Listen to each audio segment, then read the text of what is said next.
So this is a reading from the beginning of my new book, which is called The Arrow of Apollo, where Silvius, who's one of the heroes, is about to meet a very strange visitor. Silvius heard the hinges beginning to creak shut.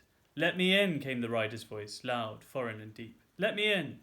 As the bright moon's shining beams were beginning to spread over the landscape, Silvius realised that coming up the road at full gallop was a centaur. How could it be? The centaurs were all meant to have gone, cantering away into the stars with the gods. Yet this was a fully grown male centaur. Fascinated, he watched the beast's rippling movements. "Let me in," the centaur called again.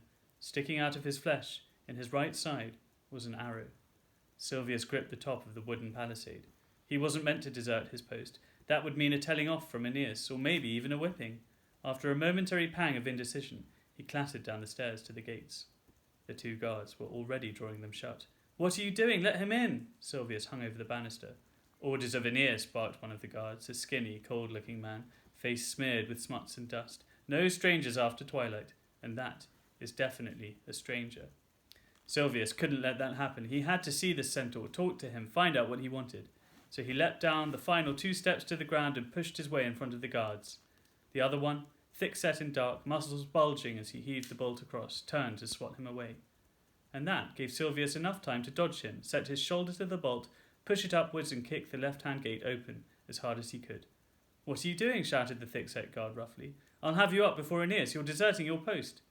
But before the guard could say anything more, the centaur was through the gap and into the city, scattering the dispersing citizens. The guards rushed, too late, to close the gate behind him. Thank you.